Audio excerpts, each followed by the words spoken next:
Hello, hello, hello, everybody here. We are so happy to see you today on this beautiful Saturday. Am I right? Is it Saturday? On this beautiful, beautiful Saturday. Hello to all of our friends out there on Facebook Live. We're so excited that you're joining us today, as we always are whenever you are with us. It's always a good day when we have our Facebook Live friends. And it's an even better day because look at this wonderful room full of people that we've got today. You are in for a treat. This is another day in our archive challenge week, which we love so much when we all get to be scholars and educators and students again, which there's something really special about. We have with us our fantastic host, Steve Winnick. You'll hear more from him in a bit. We have no stranger to the Daily Antidote here, our wonderful artist, Reggie Harris. And now let's say hello to each other, to all of us here in the room. Of course, a big hello to Steve and to Reggie. A big hello to our fearless leader, Joe Rossi. We love you. Mwah. She is at a board meeting for Pine Woods because this woman never stops, never stops. Hello to Mabel in Massachusetts and two cinnamon bears and one mouse. We love you. We love you all. Hello to Sandra. Hello to Annette. Hello to Becky in British Columbia. Hello to Delhi. Hello to Kathy and Dick in Toronto. Hello to Busy Graham. Hello, one of our other fearless leaders here at Carpe Diem Arts. Hello to Hoda.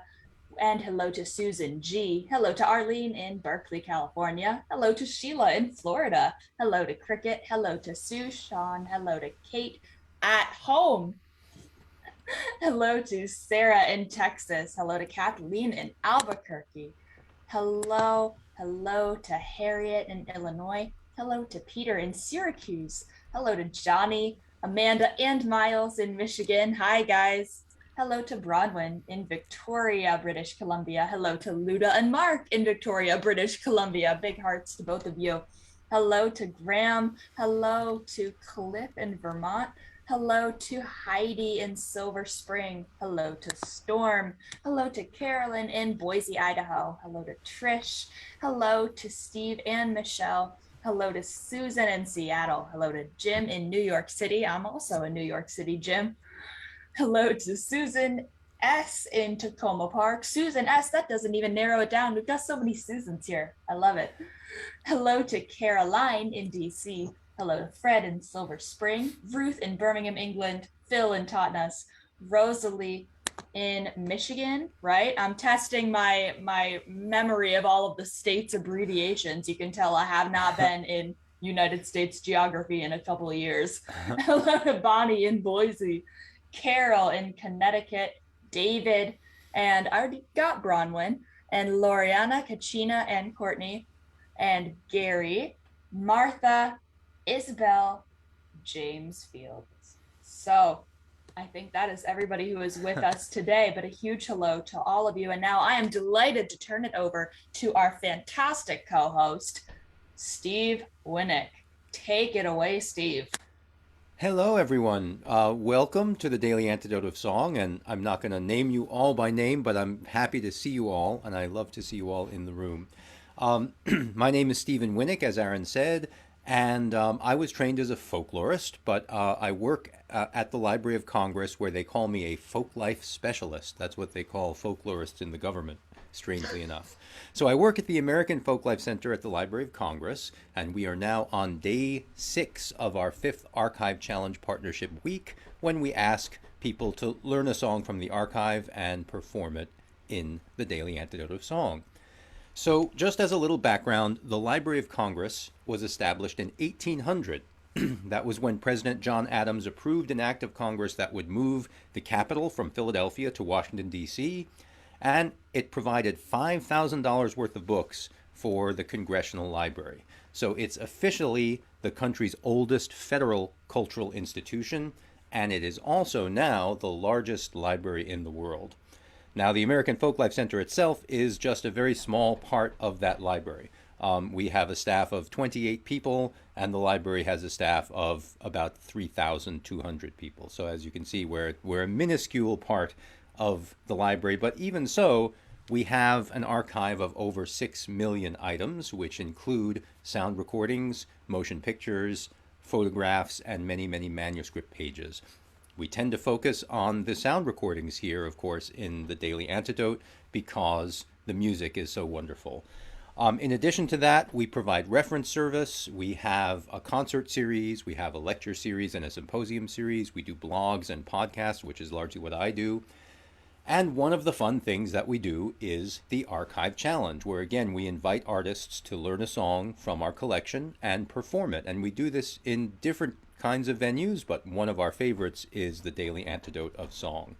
So we hope that you'll stay around with us a little bit after we sing to discuss the song and talk a little bit more about the challenge, but we want to get to the song and the guest artist as soon as we can. And so we are going to introduce Reggie Harris. He's no stranger to the Daily Antidote. He is a songwriter, a singer, a storyteller, and a lecturer, and he's one of our favorite people. So Reggie, we want you to please tell us about the song you're going to sing and teach the refrain to folks and get to singing it.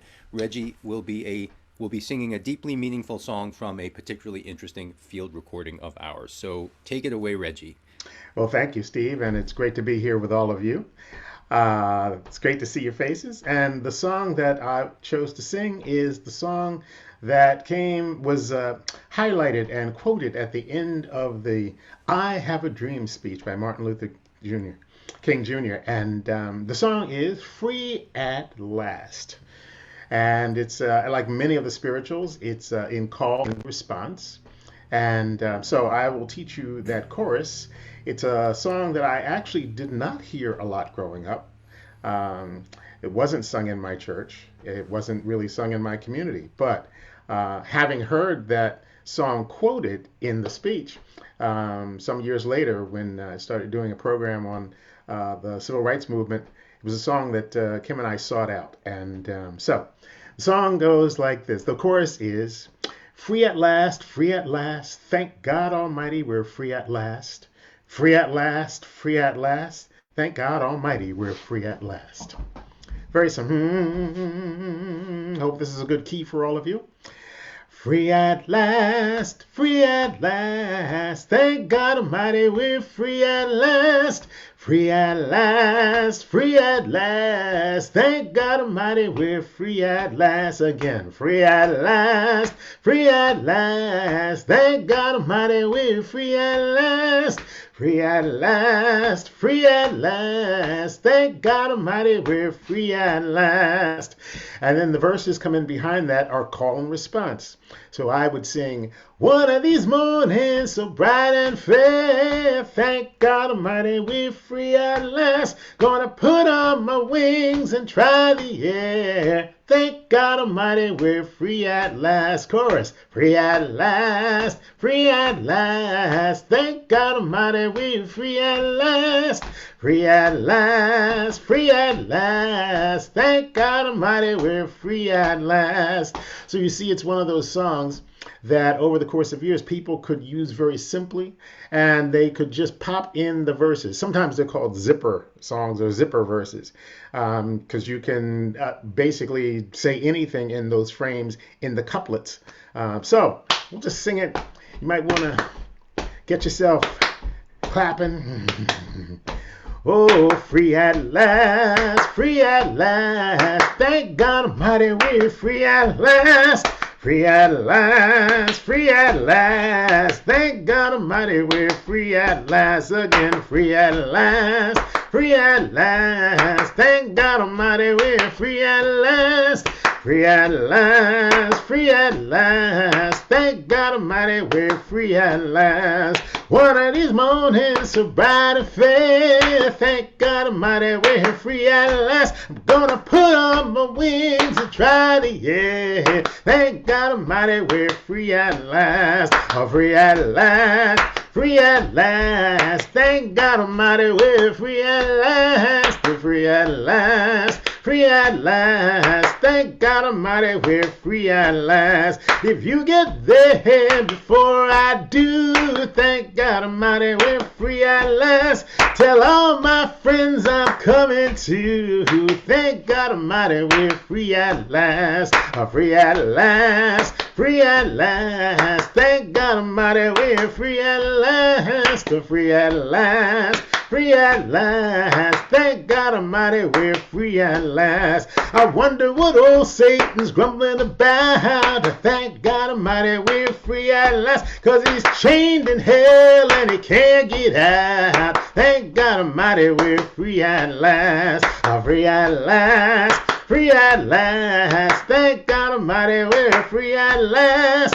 Free at last, free at last. Thank God Almighty, we're free at last. Oh, Satan's mad because we're glad. Thank God Almighty, we're free at last. He's missing the crowd that he thought he had. Thank God Almighty, we're free at last. Free at last. Free at last. Thank God Almighty, we're free at last. Free at last. Free at last. Thank God Almighty, we're free at last.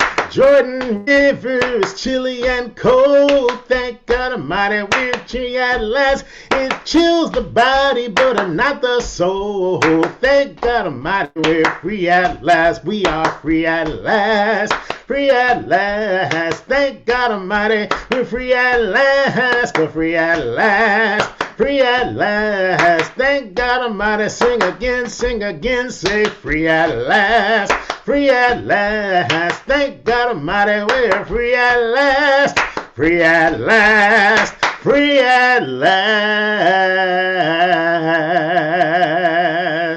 Thank God Almighty, we're free at last.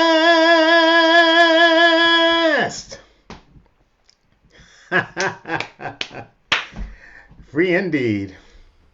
Oh, Reggie, thank you so much for that rendition of Free at Last. And I love the way you bring it up at the end and have us all floating at the end of your version of Free at Last. And We're flying. we're flying, exactly. You put on our wings and try the air. That's just a wonderful way to end that song and a wonderful way to sing it. So thank you so much for that rendition of Free at Last. And now that you've heard Reggie's version of this song, let's go back to our field recording and listen to how some other people sang it. But first, let's take a look at some pictures. We've got two pictures of the women who sang this song for the archive. So let's take a look, Aaron, at that first photo. So this is actually a composite photo. You can see there's a little line in the middle of it. I use this photo because it's the best photo we have of these women, but they're actually both sitting in the same chair. Two different photos, and I put them side by side. But on the left, that's Alberta Bradford, and on the right is Becky Elsie. And these were two women who were photographed in the late 1920s, so that's when this photo is from. The recordings were then made in 1934. And one of the special things about these two women is that they were born in slavery and they were emancipated. And then years later, they sang these songs for the Lomaxes and for another collector I'll talk about. So what we just heard was a rendition of Free at Last that was communicated to Reggie in part through women who had actually been freed in that very concrete way. So let's take a look at the second photo. So this photo isn't quite as good a photo as you can see. It's a little bit lower in quality, but it's actually a photo of them together, this is the only one that we have. I also love it because it gives us that tiny little bit of extra context, this is something that, archivists and historians are always looking for, as to the fact that it looked like Berta went around bareheaded in the last photo. There was but you can see that she actually had a hat. She just took it off for the photo so that it didn't obscure her face. So that's just a cute little piece of context. Another one that's kind of nice is another one of the songs that they sang for the Lomaxes was called I Want to Go to Heaven All Dressed in White. And the fact that when you see the photo of them in their Sunday best, they are in fact all dressed in white tells you that was part of their aesthetic in their community, and not just in the song, but in real life as well. So it's kind of neat how these visual cues can help us with the song sometimes too. But now we're going to hear them actually sing "Free at Last." So Aaron, if you could play that MP3 for us.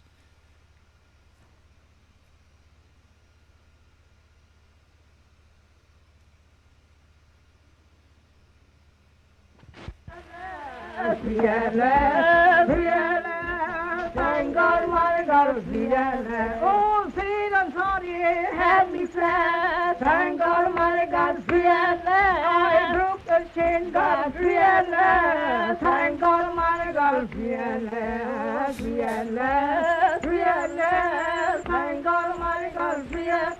Oh, fearless, fearless, thank God, my God, fearless. Oh, sweet and lady, I am dead, thank God, my God, fearless. That's the Lord, I'm gonna keep him there, thank God, my God, fearless. Oh, fearless, oh, fearless, thank God, my God, fearless, fearless, fearless, thank God, my God, fearless. Oh, fearless. Oh, fearless, thank God, my God, fearless, fearless, oh, fearless, thank God, my God, fearless. Oh, melody and melody, thank God, my God, fearless. Oh, John, you can my fellow. Oh, thank God, my God, fearless. Oh, fearless, fearless, thank God, my God, fearless, fearless, oh, fearless.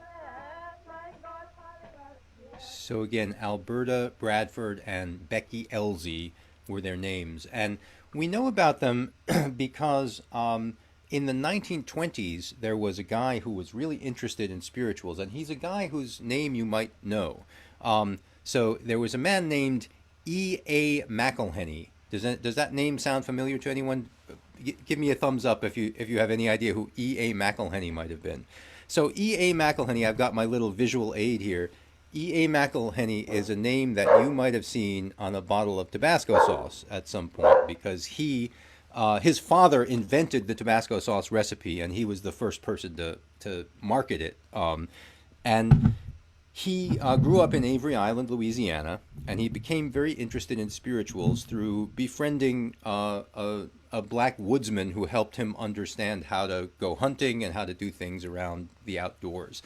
And he was born after slavery was over, after the Civil War, but his parents had owned slaves. And one of the people that had been born as property of his parents was a woman named Alberta Bradford.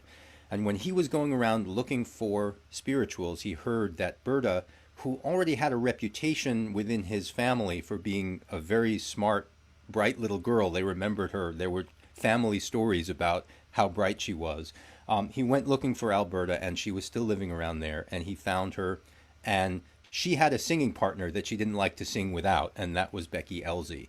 And so McElhenney was interested in making a book of these spirituals, and so he hired a musician to write down the music, and he sat down and wrote down the words, and he had Berta and Becky sing him all the songs they knew. And it turned out they knew more than 100 spirituals between the two of them. And he compiled a book which was called, it was called Before the War Spirituals, but he spelled it in embarrassing African American dialect as Before the War Spirituals. And that book was published in 1930. Before he published the book, he had compiled a manuscript of all of the pages, and he actually sent it to the Library of Congress to a man named Robert Winslow Gordon, who was the first head of our archive. And Gordon microfilmed the manuscript and then sent it back. So we actually have a microfilm of a pre-publication version of this book.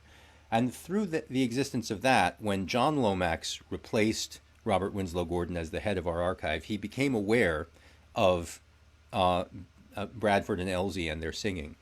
And when he planned one of his first field trips for the Library of Congress in 1934 to Louisiana, he contacted McElhenney and said, "Could you put me in touch with these women?" And so they made their trip to Louisiana in 1934, and they made some recordings of Bradford, and Elsie. Now, there were some puzzling things about these recordings. For one thing, some of them said that they were recorded in Avery Island, and others said that they were recorded in Lake Arthur, which is about 50 miles away from there. And the dates were confused. There were a number of things that were confusing about these recordings. So I started to poke into them and try to find out what I could. And I got wind of a letter that that John Lomax wrote about this this field trip, and so I decided to write to the folks at the University of Texas, where his papers are, and see if I could get a hold of the letter. And indeed I did, and it told us some great stuff about this field trip. So it's humorously addressed that he writes that he's writing from the side of the road, and he's writing to his fiancée, who's a woman named Ruby Terrell at this point, and he describes a torrential rainfall that happened the previous night. This is June 1934 in Louisiana, and he said that it left many of his possessions irretrievably ruined. And he's on this field trip with his young son, Alan. So Alan Lomax is 19 years old. This is really his first field trip that he goes on with his father. And in this letter, John Lomax writes, "Now, Alan is going alone 40 miles with Alberta to find Becky, her singing partner, not certainly known to be alive. These two old slave women sang for Mr. McElhenney over 100 spirituals before the war songs which make up the entire text of his book. We are now after the music. I can't go because over these roads the car might go down. Alberta is hefty. There is a lot of inside work waiting for me or for someone else, and Alan's wings are aquiver with impatience for freedom and independence." So reading this letter, I now knew what had happened, right? McElhenney had first put the Lomaxes in touch with Alberta, and when they arrived at Alberta's home, they found that Becky Elsie no longer lived within a few miles of there. And my speculation was that she had moved to a home near Lake Arthur to live with one of her many children or grandchildren. So then the previous day's torrential rainfall had left the roads full of mud, and the recording equipment and batteries were heavy. And although Alan was quite slender at that time at 19, John Lomax was a big stout guy, and Alberta apparently was hefty, as John said. So the result was that the Lomaxes were not sure that they would be able to make it all the way to Lake Arthur in the car with the batteries, the equipment, John Lomax, and Alberta. And so they left John Lomax behind, and Alan went alone. Now, these recordings had no precise date on them. On one of the records, Alan says, in the month of June 1934, so that's all we knew for sure. But one of the really cool things I discovered in this letter is that John Lomax actually wrote the date of their arrival in Avery Island on the letter, and that was June 17th. And he also says in the letter that he expects Alan to be back in 3 days, so that would be on June 20th. And considering that they had to find Becky and they didn't know precisely where she lived, most of those first 2 days would be spent looking and the last day spent getting back. So this means that the most likely day on which this recording of Free at Last was made would be June 19th. I don't know if any of you know of any significance for the date of June 19th, but it is, of course, Juneteenth, the day on which African Americans typically celebrate emancipation. So now we have a sense of why, among the more than 100 spirituals they knew, these women chose Free at Last to be among the 5 that they sang for Alan. So that's what I discovered in looking at this letter and figuring out a little bit more about these recordings. And there were 2 codas to that. One is that I went and compared page by page McElhenney's manuscripts to the published book, and I found that there are 7 spirituals in the manuscript that never made it into the book. So I was able to put those up on the Library of Congress blog. So that's one thing that's cool. So there's a little bit of extra material from the book. And then the second thing was on Juneteenth 2020, we shared this out via our Facebook, and we got a comment on the blog, which I'll just read to you. It says, "Becky Elsie was my great-great-great-grandmother. What a wonderful find on this Freedom Day. Before today, my living family was unaware of these recordings. Ma Becca moved to Lake Arthur with her daughter, my great-great-grandmother. It was passed down through the generations that Ma Becca was a singer, but to hear her voice is such a blessing. Thank you for preserving her story and sharing her voice with the world." And that is, of course, why we do this job, right? This is why we get involved with this in the first place, is to be able to give back things like this to the families and the people to whom it means so much. So there is a link to a blog post in the chat which can tell you more about these two women. I don't want to go on too long, but that I just wanted to fill you in a little bit on this history. And now we want to bring it back to Reggie, and we want to ask Reggie. I know you and I talked about this probably about a year ago before your concert for the library. And how did this field recording of Alberta and Becky influence you and your version of Free at Last, but also just your feelings about the song? Well, thanks, Steve. Yeah, first of all, it was just really wonderful when I had told you for the concert I was planning to do it, and you sent me all this material, and then listening through the songs. As time goes on and as our ears become more modernized, as we, a lot of the fact of the matter is that in the Black church, where these songs lived and were such a powerful expression and influence, most of the spirituals are not being sung these days. Right. People have left them for newer forms of music.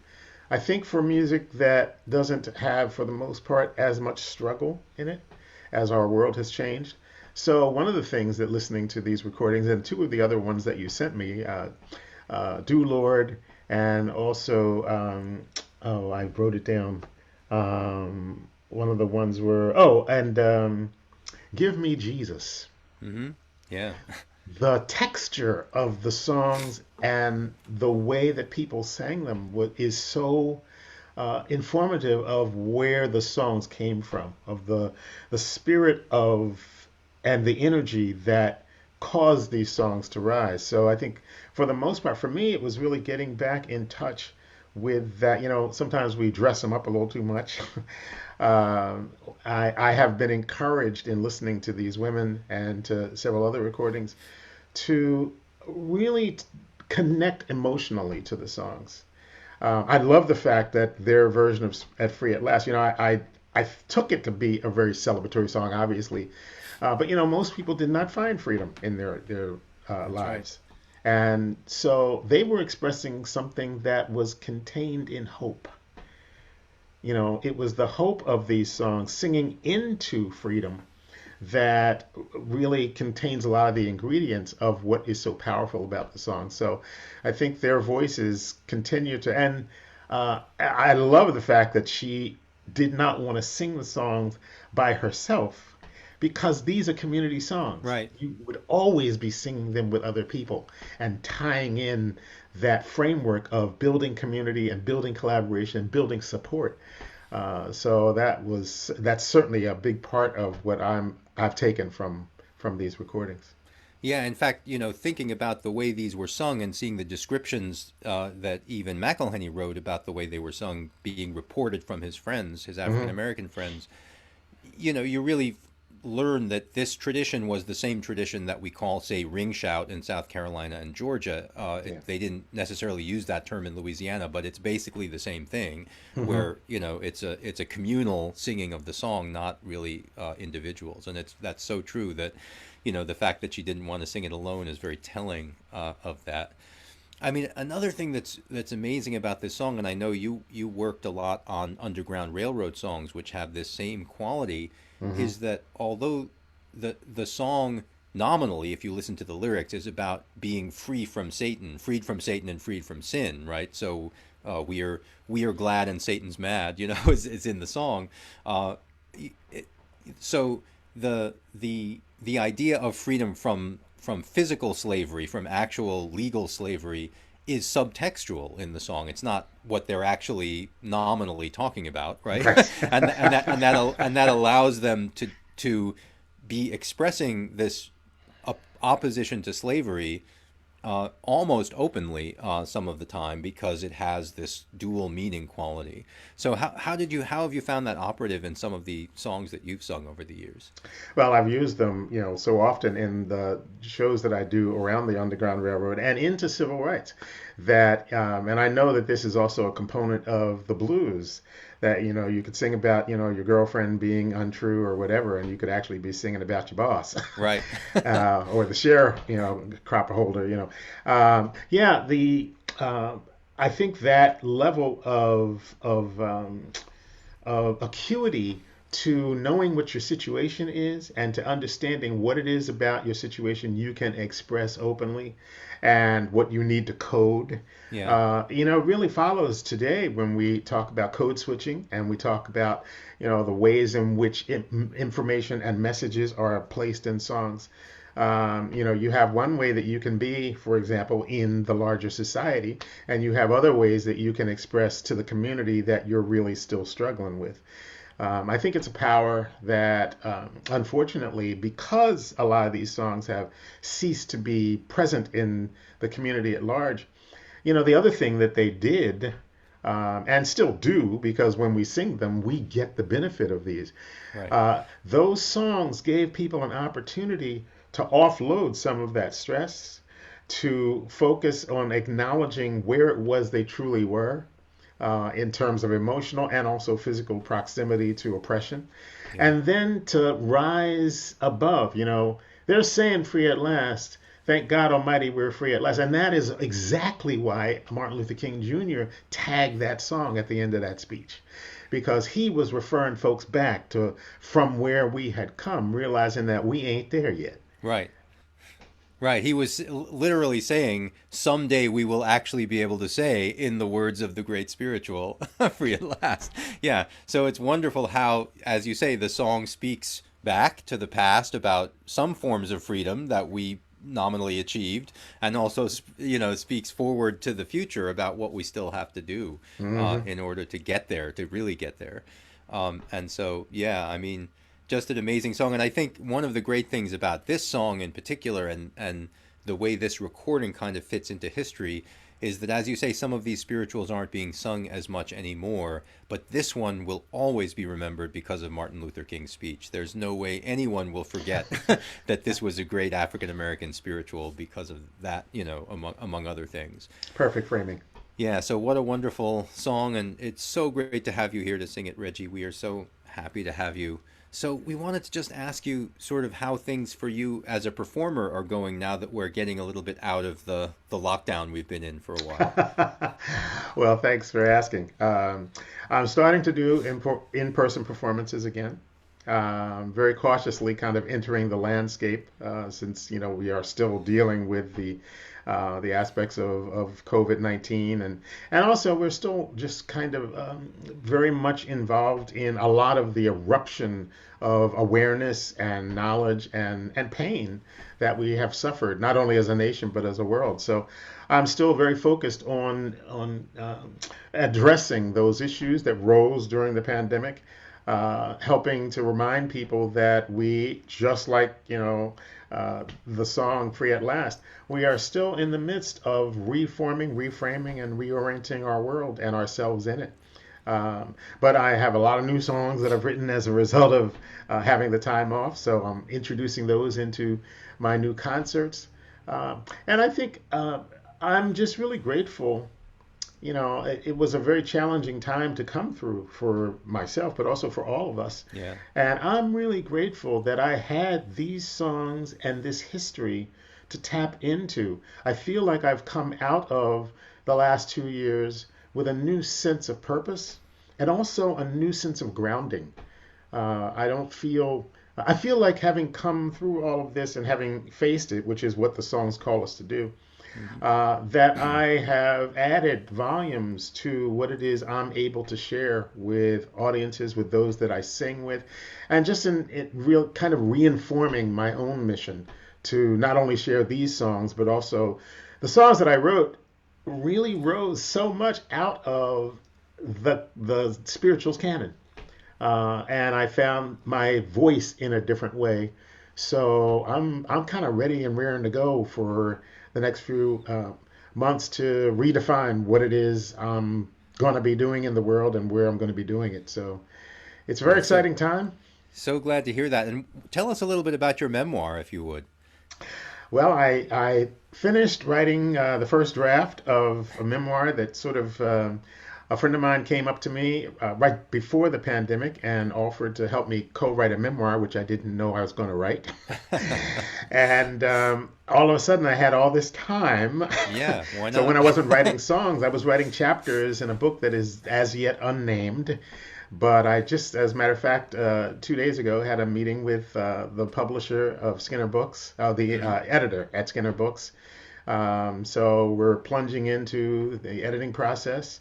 It's a memoir about my life and how I've come to be where I am, the influences that I've had, the various journeys that I've been on. And we had to tag. She asked me, "So what is this book really about? Why do you want to write this book? What will people get from it?" And so I was talking to my co-writer, and we said, "Well, it's very clear that I'm just trying to share some stories and some of the various aspects of what has brought me to this place. But really, the book is about hope.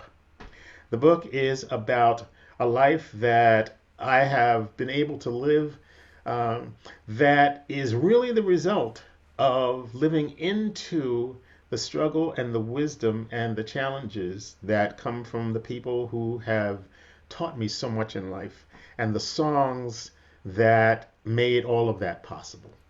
So that's what I'm working on. We have deadlines now to meet for the editors, and I'm just kind of really excited that this project that, as I told my co-writer when she first approached me, she said, "I think you have a book in you." And I said, "Yeah, but I don't think it's coming out." All right. But apparently, it's coming out. That's So, that's and great. it We will. really, it filters right into the other stuff that I do, which is the thing I'm always looking for in my life, that everything is connected. Yeah, well, we'll definitely look for that, and let's put Reggie's website in the chat as well, so people can follow him and find out all of his latest projects, not just the memoir, but everything else that Reggie's doing. And it really strikes me, talking about coming out of the pandemic and the things that we've learned and where we can go from here, that Free at Last is talking about that too for us now, and that's another great thing about these old songs, that they can continue to add to their meaning. The meaning accretes onto them as we go on, and the latest one is, I think, is going to be the pandemic for this song. So, as we've mentioned before, we would love for any of you out there to take the archive challenge to learn a song and perform it. And so we're going to put into the chat also a link to a blog that gives you some guidance for how you can do that, because we would love to have more and more archive challenges from all the people that we know in our lives who sing or do any of the arts in any way. So we're going to put that in there for you. And we are going to thank Reggie one more time and ask if you would sing us out and do another reprise of Free at Last for us. I'd be happy to. Hmm. Free at last, free at last. Thank God Almighty, we're free at last, free at last, free at last. Thank God Almighty, we're free at last, singing free at last, free at last. Thank God Almighty, we're free at last, free at last, free at last. Thank God Almighty, we're free at last. Jordan rivers deep and wide. Thank God Almighty, we're free at last. Gonna get my freedom on the other side. Thank God Almighty, we're free at last. Free at last, free at last. Thank God Almighty, we're free at last. Free at last, free at last. Thank God Almighty, we're free at last. Thank you so much, Reggie. That was just the best way to send us off into our weekend. That was Thank you, absolutely Reggie. beautiful. Thank And you, thank Steve. you, Steve, for all of the expertise. Thank you, Aaron. And the no, thank you, Steve. No, thank you, No, Reggie. No, thank you. No, thank all of you. No, thank you.